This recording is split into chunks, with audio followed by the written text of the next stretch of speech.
Well, everyone, we made it.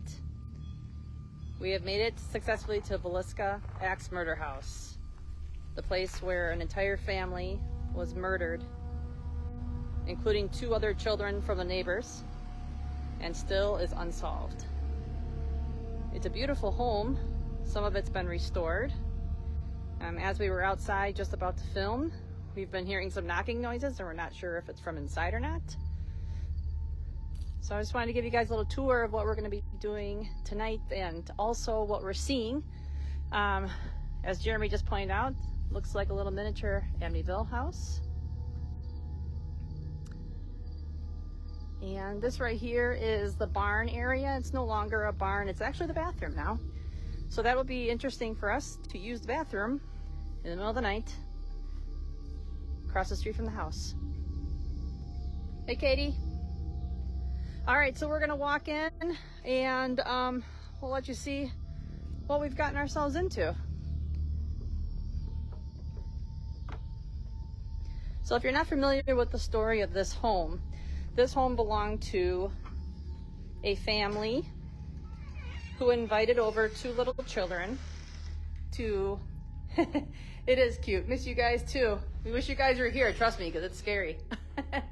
But this belonged to a family of Josiah and Sarah Moore. Windex. And the Windex, it's a family here too. They redid the house and added some antique things to it. This is obviously not everything that was in here. Hi, Jeremy. Number 1 antique. And then inside here is one of the main rooms. So the story goes that the person that, so back then, nobody ever locked their doors because it's a little town, everybody knew each other, everything was fine. Unfortunately, on June 10th, 1912, someone, again, nobody knows who, there are suspects, but someone walked through this front door and murdered an entire family with an axe. In this room over here, this room right here belonged to the 2 children that were spending the night. They both were laying in bed, and they both were butchered by an axe. Now, ironically, even though the children were on the first level, they were actually the last to be butchered. Everybody on the top floor was killed first. And again, all this stuff right here is just things that people have brought to be nice. And it's starting to get dark in here now. But right behind Jeremy, where this yardstick is, just right there, that is where the axe was found. Bloody and full of people's hair and scalp and all that fun jazz. All right, upstairs. So as you can tell, it's very hollow in here, so it's kind of odd that no one could hear this person walking around because it's very loud. Okay, this tiny little entryway here. I'm gonna grab a flashlight so we can actually see where we're going here. I'm gonna close and lock the door. We're gonna close and lock the door so all the ghosts stay in here with us. And here we go. So we are going to be entering where the parents slept. And once it gets a little bit darker out, I have a black light because apparently you can still see the blood splatter on the walls from the night that they were murdered. But this is where the parents slept. And right above here, that notch on the wall right there, that was where the axe hit the wall while the person was in the process of smashing these people's skulls in. And then around the corner here is where all their children slept. In this tiny little room here. Again, all these children were brutally murdered by an axe as well. Well, all these rooms are terrifying. There is one room in here that literally has given me and Jeremy the biggest creep, is the attic. So I know on TV shows they've shown people like the attics. This place is so tiny, you can literally barely fit through it. So I'm gonna give you an idea. I'm gonna turn around, you can see Jeremy walking through here, how tiny this walkway is. It's definitely not for big boys. So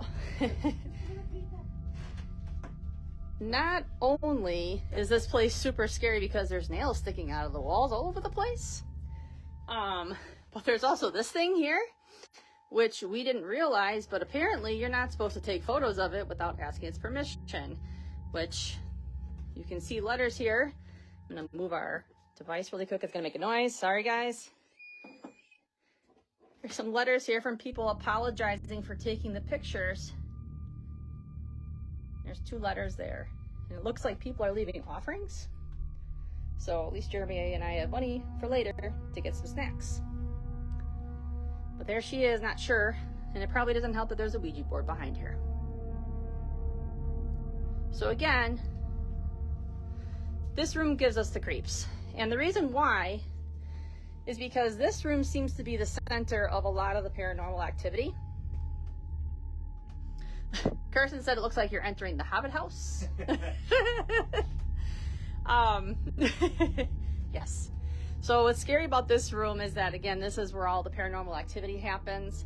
It is said that the entity or whatever is in this space here, it may be actually a portal, and whatever is coming through here is evil and is not anyone that resided in this home.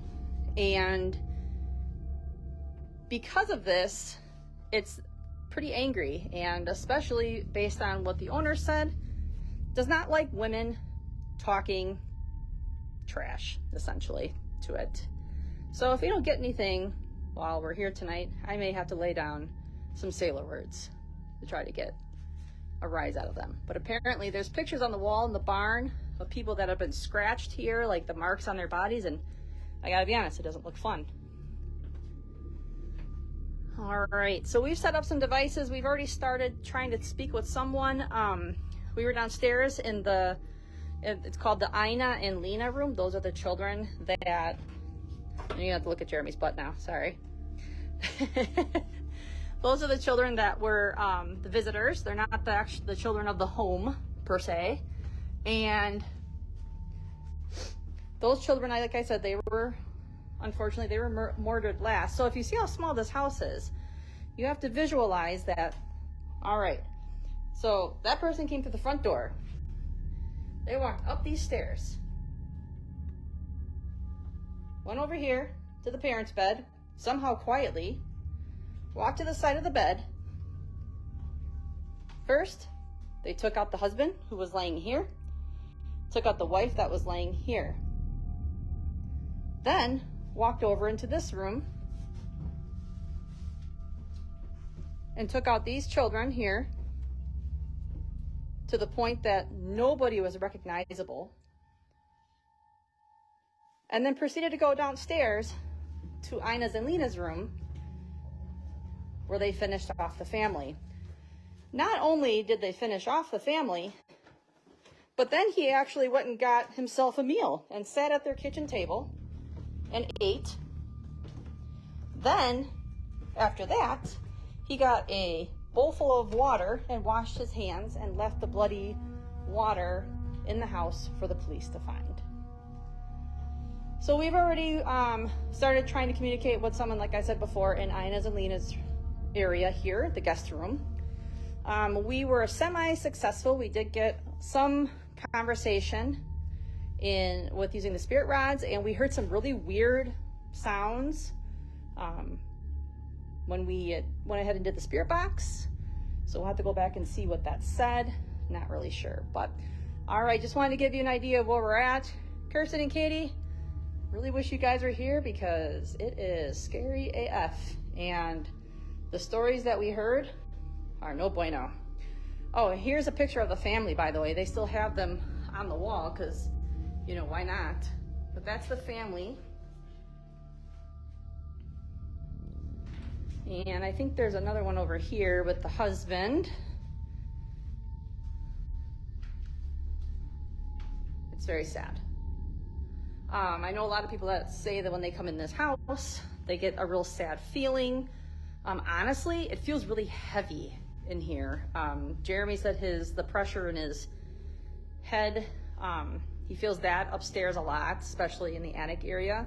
This whole house makes it really hard to breathe for me. It feels like there's a weight on my chest.